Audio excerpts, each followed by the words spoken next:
Warning: the content you are about to see is highly speculative and somewhat chemically induced by professionals. For the safety and enjoyment of those around you, believe everything that you are about to hear and tell me why I'm right after. Or not.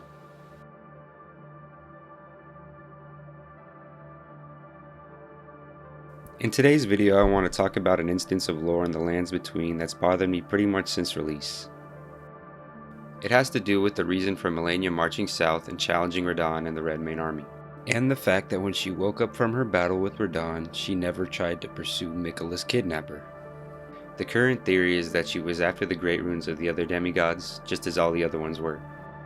But if that were true, wouldn't she have taken Godric's great rune on the way down there? Instead, she embarrasses him and left it for us. I think it's fair to say at this point that Malenia was not after the Elden Throne or Godhood. She was the blade of Miquella after all, and wanted to see him achieve whatever he needed to in order to help them with their afflictions. It makes a lot of sense that she was going down to Caelid with a specific purpose, and since she was serving Miquella as his hand, that purpose was likely directed by Miquella, or at least to help Miquella. With early information regarding the DLC from director Miyazaki himself, I believe that we can decipher why exactly Malenia went down to Caelid. When trying to understand Malenia's motives for fighting Radahn, I believe it's too simple to say that they were just the last two standing in the Shattering and had to fight each other. It makes too much sense to me that Malenia would be going down to Caelid to fight Radahn for Miquella as his blade. It also makes sense that as part of whatever plan Miquella gave Malenia to fight Radahn, that she had no need to pursue Miquella once she came back to the Erdtree and woke up. It just doesn't make sense to me that Mohg was able to outmaneuver the entire Erdtree, including Loretta, and the game makes it seem like he got away with it too. Where the is Chris Hansen when you need him?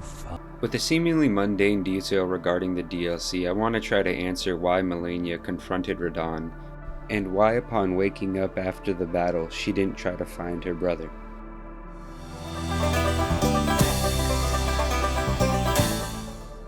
Now then, why did Malenia march south to defeat Radahn?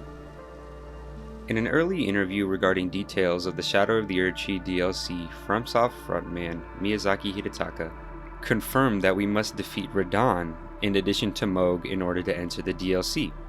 As many of you know, you can defeat Mohg regardless of ever stepping foot in Caelid, which makes me ask why. Why do we have to defeat an extra optional boss to enter the DLC? With Radahn being a requirement to enter the DLC, that would mean that Ranni and Miquella's questlines, or stories, briefly intersect. Although I don't think they're connected, I do think this means that Radahnn's marriage into the Carian royal family also affected his subsequent children with Marika. From Ranni's questline, we learn that defeating Radahn releases his control over the stars. We also learn from the questline and various other items that the Carian royal family's fate is altered by the stars or connected to them. With Radahn being a requirement to enter the DLC, this makes me believe that Miquella's fate is held in stasis by the stars just as Ranni's is, or was. Hence the need to defeat both Mohg and Radahn in order to enter the Shadow of the Erdtree. With that, we might be able to see Malenia's motive in marching south and trying to defeat Radahn. There's a certain ancient ninja mutant turtle priest who can help us understand why Malenia would want to march south and free the stars from Radahn's control.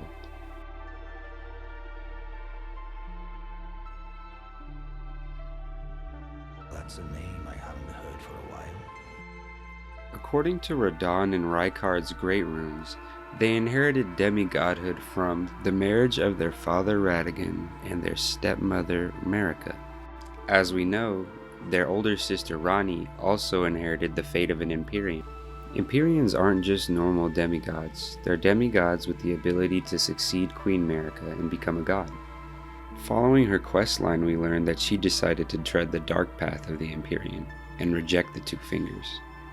We also know that the only other two Empyreans alive at this point are Malenia and Miquella, which makes me beg the question, if their stepsister could inherit the fate of an Empyrean from the Order of the Erdtree, wouldn't Miquella and Malenia inherit the fate of the Carian royal line that's connected to the stars? According to the Full Metal Alchemist's law of equivalent exchange, Miquella and Malenia should 100% inherit the fate of the Carian royals, just as Ranni inherited the fate of an Empyrean from the Golden Order and demigodhood. This dialogue from Muriel the Turtle makes me think that specifically. The order of the Erdtree and the fate of the moon were conjoined, and all the wounds of war forgiven. This miracle blesses the Church to this day. Since the order of the Erdtree and the fate of the moon were conjoined, as soon as Radahn married Marika, his children with Rennala inherited demigodhood. So it makes sense that once Radahn and Marika had 2 children born of the same body, that those children, Miquella and Malenia, would not only inherit the fate of an Empyrean, but also the fate of the Carian royals. After all, the Empyrean fate ordained to Ranni by the 2 fingers was set in stasis by Radahn. On a related side note, I believe this is why the eclipse at the Castle Sol did not take place. The fate of the Carian royals was held in stasis by Radahn, so how could the moon move in front of the sun? Perhaps this is how Miquella and Malenia found out about their connection to the stars, although I can't prove it. Nevertheless, it is highly likely that Miquella and Malenia inherited the fate of the Carian royals and its connection to the stars, hence the need to defeat Radahn to enter the shadow of the Erdtree and help Miquella pursue his fate, in the same fashion that you help Ranni pursue her fate by setting the stars back in motion. Now that we have Malenia's motive for going down to Caelid and defeating Radahn being to set the stars back in motion for her brother, I still want to understand why Malenia didn't try to pursue Miquella's kidnapper when she woke up from her battle with Radahn. The M&M M Alliance. Basically, my hypothesis for why Malenia did not pursue Miquella's kidnapper is that Mohg, Miquella, and Malenia were all working together. There is also a possibility that Miquella was using his ability to compel others' affections to make them help him. Malenia and Mohg have plenty of motive to help Miquella. Malenia, of course, is his blade and fights for him. She is helping him achieve whatever he needs to do to help their afflictions. Mohg's motives are a bit more selfish, as he wants to help Miquella achieve godhood so that he may become the Lord of Blood. We also know that Mohg is always trying to court Miquella in some sort of messed up way. Either way, his cocoon is helping Miquella grow, and we know he is probably alive and well in the Land of Shadow.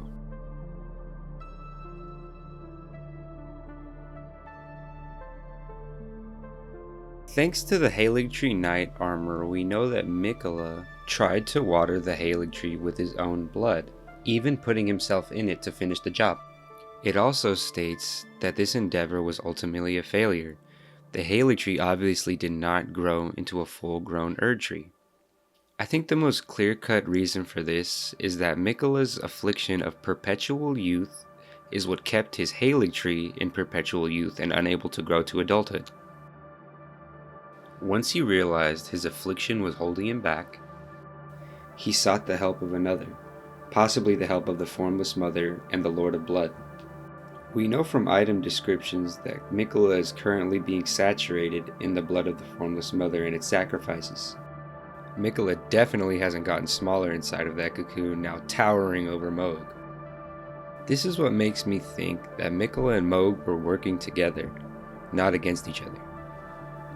I also believe that Miquella and Mohg have many more reasons to work together than not. Miquella is known for caring for those who have been shunned by the Erdtree, and Mohg definitely fits that description. For as long as I can remember, the cutscene where you meet Mohg has always made me think that him and Miquella have been working together. The movement of Miquella's arm paired with the trickling of his blood to summon Mohg make me think that he is bringing him possibly from the Land of Shadow now. And since we know the Land of Shadow exists, I really think that Mohg is taking trips there in order to try to marry Miquella. We know for a fact that Miquella has been denying Mohg's advances to become his lord. On top of that, Mohg asks his dearest Miquella to abide alone a while. When he says this, it didn't quite make sense to me because they're right in front of each other and Miquella stays in the room the entire time. He must be in the land of shadow, and Mohg could have definitely come from there. Like I said before, I think Mohg is trying to marry Miquella, going back and forth from the lands between and land of shadow. Thanks to the Pureblood Knight's medal and the Mohgwyn Palace map description, we know that Mohg is slumbering next to Miquella. His dynasty is then described as a coming nightmare.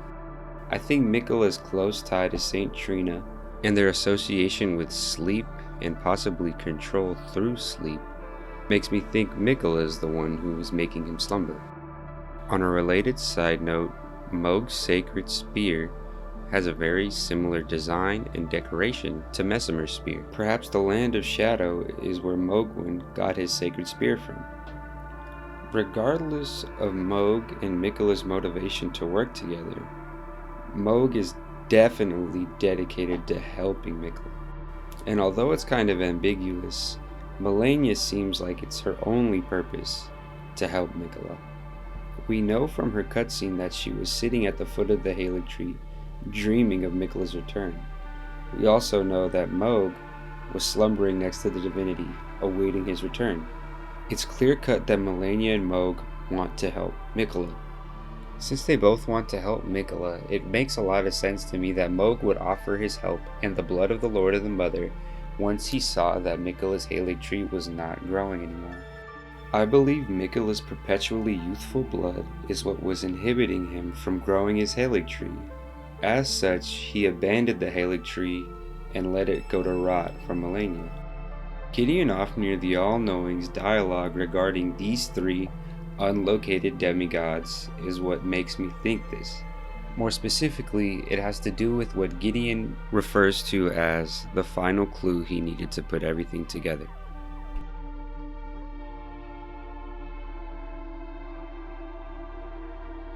From Gideon Ofnir's dialogue, we learn that he suspected that Miquella was kidnapped from the Halig tree. We also learn from his dialogue regarding the Halig tree's medallion that all of his information regarding the Halig tree and Miquella are unconfirmed. He basically says that he's waiting for you to explore. And his dialogue regarding the sorry state of the Halig tree makes me think he fears the worst for Miquella. And once you defeat Malenia, Gideon gives you a piece of dialogue where he almost loses himself in thought. Gideon even admits to not knowing the full story, and perhaps believing that the Queen's sorrow for losing Miquella was justified, since his body really does seem to be absconded with. However, once you find that Miquella is with the Lord of Blood, he doesn't sound too worried about him. He sounds like this is where he should be. Gideon obviously doesn't know that Miquella is with the Lord of Blood for sure. We know this because when we tell him about the Halig tree roots, he still thinks that Miquella was kidnapped and absconded with. That is until we tell him that he is indeed with the Lord of Blood. Gideon even says that all will be well if we leave Miquella inside the cocoon. I think Gideon's hesitation to destroy Miquella's cocoon at first is tied to his opposition to a Tarnished becoming the Elden Lord. Gideon does try to stop us, of course, at the end, and it makes sense that he would prefer Miquella over us on the throne. So what is Gideon omitting from us? Why is this the final piece to the round table hold that he needed to put everything together? Does it let him know that Miquella is just fine in pursuing his fate as an Empyrean and could possibly succeed Marika instead of a Tarnished? Could be, but I also think that Gideon is all for whoever is on Marika's side, and he doesn't know completely if Miquella is on Marika's side or not. At the end of the day, I think Gideon knows a lot more than he leads on. Of course, he is the all-knowing. He didn't know where Miquella was, but was relieved to find that he was with the Lord of Blood. He says that all will be well if he continues to slumber inside the cocoon, so Mohg must be helping him in some way.